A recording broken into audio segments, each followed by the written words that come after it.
Check it out. A lot of the books that I have read are about how the ruling governments are working together to bring in a new world order. There is a book called Behold a Pale Horse, written by William Cooper. It's a very good book to start with if you want to know about what the government may have in store for our future.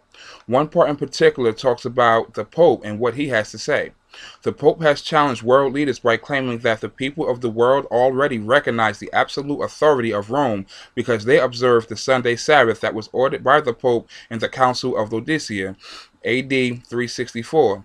The original Ten Commandments given Moses by God ordered that we should remember the Sabbath day to keep it holy. 6 days shalt thou labor and do all thy work, but the seventh day is the Sabbath of the Lord thy God.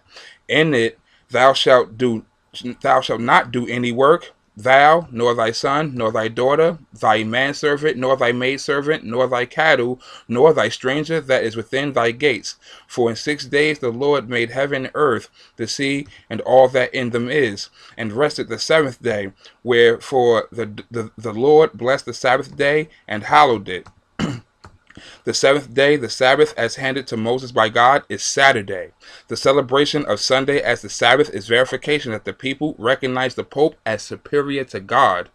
The only whole people who have not recognized the authority of the Pope are the Jewish people, and that is why the Vatican has not and will not recognize the state of Israel. The Vatican refuses even to call it Israel. Instead, the Vatican says Palestine was speaking of Israel.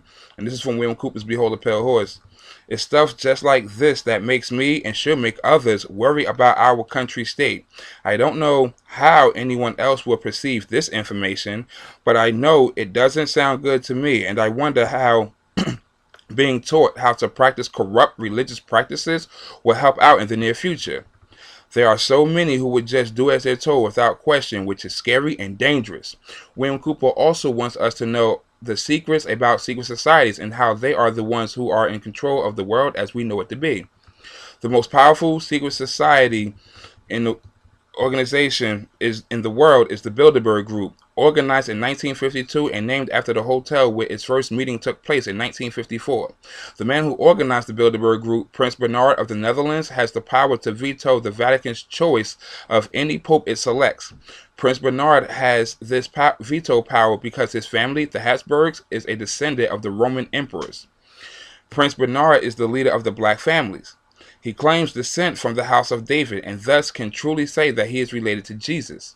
Prince Bernard, with the help of the CIA, brought the hidden ruling body of the Illuminati into public knowledge as the Bilderberg Group. This is the official alliance that makes up the world governing body. The core of the organization is 3 committees made up of 13 members each. Thus, the heart of the Bilderberg Group consists of 39 total members of the Illuminati. The 3 committees are made up exclusively of members of all different secret groups that make up the Illuminati, the Freemasons, the Vatican, and the black nobility. This committee works year-round in offices in Switzerland.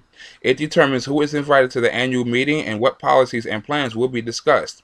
Every proposal of plan that has ever been discussed at an annual meeting of the Bilderberg Group has come to pass, usually within 1 or 2 years following the meeting. The Bilderberg Group is directing the quiet war that is being waged against us. How can they do that? These are the men who truly rule the world. They leave their markings and strange symbolism on everything from stone tablets, coins, and even on our dollar bills.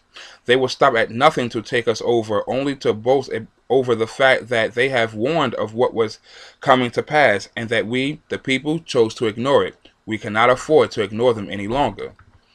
The numbers 3, 7, 9, 11, 13, and 39, and any multiple of these numbers have special meaning to the Illuminati. Notice that the Bilderberg Group has a core of 39 members who are broken up into 3 groups of 13 members in each group. Notice that the core of 39 answers to the 13 who make up the policy committee. Take special notice that the 13 members of the policy committee answers to the round table of 9. The Constitution has 7 articles and was signed by 39 members of the Constitutional Convention. The United States was born on July 4th, 1776. July is the 7th month of the year. Add 7 for July and 4th for the day of the week, and you will have 11. 1776, 1 plus 7 plus 7 plus 6 equals 21, which is a multiple of 3 and 7. Or add the 2 plus the 1 and you get 3. Look at the numbers in 1776 and you see two sevens and a six, which is a multiple of 3. Coincidence, you say? I say baloney. And I like to say something a lot stronger. For those of you who still say it's accidental, however, I offer the following evidence. I could write a book just on numerical links, but I won't. Manly P. Hall, 33rd degree Mason, probably the most renowned expert on these subjects, wrote in his book, The Secret Destiny of America. For more than 3,000 years, secret societies have labored to create the background of knowledge necessary to the establishment of an enlightened democracy among the nations of the world. All have continued, and they still exist, as the order of the quest, men bound by a secret oath to labor in the cause of New World democracy, decided that in the American colonies they would plant the roots of a new way of life. The Order of the Quest was set up in America before the middle of the 17th century.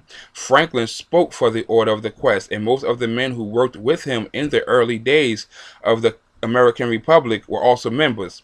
Not only were many of the founders of the United States government Masons, but they received aid from a secret and august body existing in Europe, which helped them to establish this country for a particular purpose known only to the initiated few. I found these quotes in a book on page 133. When added together, 1 plus 3 plus 3 equals the number 7. Coincidence? I think not. And this is also from Behold the Pale Horse.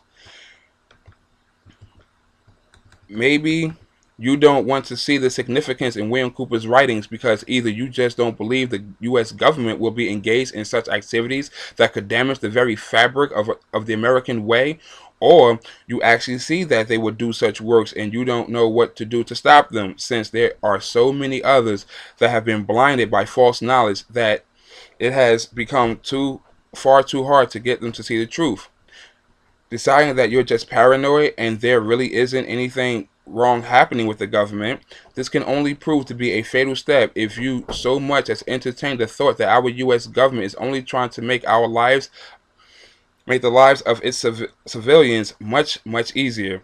Please, I beg of you, don't be fooled by their bright smiles and warm gestures. I mean, even Lucifer still looks the same way God created him as, an angel. He uses this form to trick others just the same way as the elite use their smiles, sensitive humor, and brilliant knowledge to win us over.